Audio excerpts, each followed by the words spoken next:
An Introduction to the Devout Life by St. Francois de Sales, Book 3, Chapter 26. Of Conversation, and first, of conversation concerning God. Physicians are wont to judge of a man's state of health by examining his tongue, and our words are a faithful index to the state of our soul. The Saviour himself has said, "By thy words thou shalt be justified, and by thy words thou shalt be condemned." Our hand is quickly raised to the spot where we are wounded, and our tongue turns as quickly to the subject we delight in. If, then, you have a hearty love of God, you will frequently speak of Him with your family, your friends, and your neighbors. For the mouth of the just shall meditate wisdom, and his tongue shall speak of judgment. The bee produces nothing but honey from its little proboscis, and your tongue will always be sweetened by his name, and will know no greater joy than to overflow with his praise and benediction. Thus it is told of St. Francis, that when he spoke the holy name of the Lord, his mouth seemed to be filled with the sweetest of delicacies. But when you speak of God, remember of whom it is you speak, and let it be with reverence and devotion, not pompously or, as it were, preaching, but with the spirit of gentleness, charity, and humility. And as far as you can, let your lips drip as the honeycomb, with the fragrance of devotion and heavenly things. Now into the ear of one, now another, silently beseeching God to grant that this heavenly dew may reach the hearts of those who hearken. But this holy work must be done softly and meekly, not as a matter of teaching, but naturally. For it is wonderful how gentleness and a prepossessing manner tend to attract and win the hearts of men.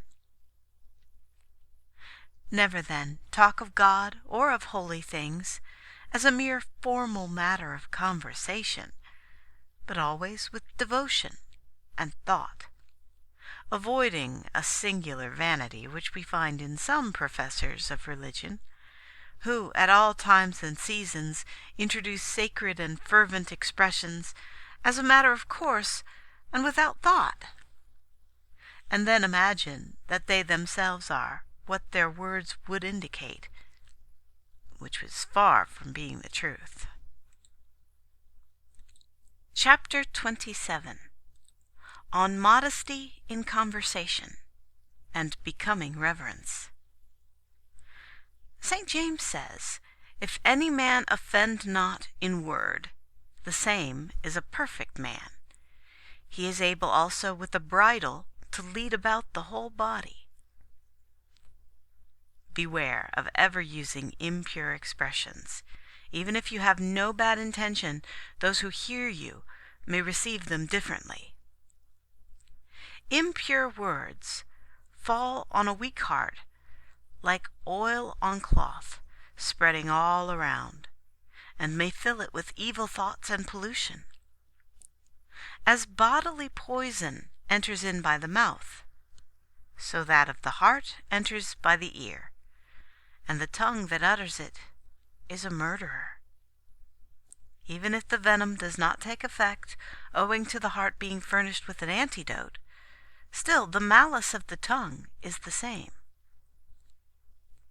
Neither let any one give as an excuse that he spoke without thought. For our blessed Lord, who sees all thoughts, has said, "Out of the abundance of the heart the mouth speaketh." Even if we intended no harm, the evil one did, and he is sure to use our lawless words as a weapon against the heart of someone. It is said that those who eat the plant called angelica always have a sweet and pleasant breath, and those whose hearts are full of modesty and purity which is heavenly virtue, always are pure, modest, and courteous in their language.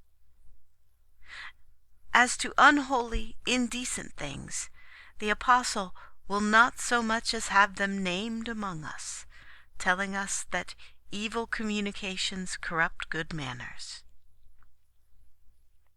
If unholy words are used secretly and with deliberate intention, they are infinitely more poisonous. For just as in proportion to its sharpness and point, a dart enters easily into the body, so the more pointed a bad word, the further it penetrates the heart.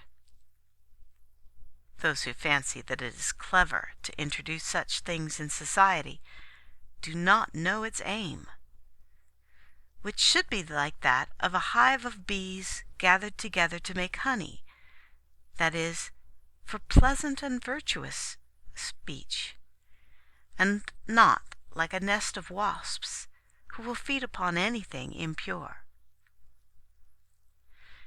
If any foolish person speaks to you in unbecoming language, show that your ears are offended either by turning away from him or by whatever means may be most discreet at the time. A spirit of mockery is one of the worst imperfections of the mind, and displeases God greatly, so that he has often punished it most severely.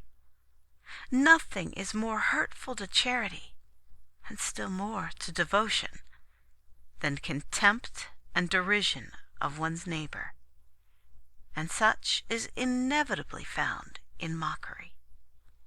For which reason it has been said that mockery is the greatest insult a man can offer his neighbor, inasmuch as in other offenses he does not altogether cease to respect the person whom he offends, but in this he despises and contemns him. But as to a play upon words one with another, in all modesty and good humour, such as the Greeks called eutrapelia, there is no harm in it, but it affords an innocent way of deriving amusement from our trifling vexations and disturbances. Only we must beware that such trifling does not degenerate into mockery. The latter causes laughter at the expense of our neighbor, but this fun and merriment arise only from modest freedom and ease.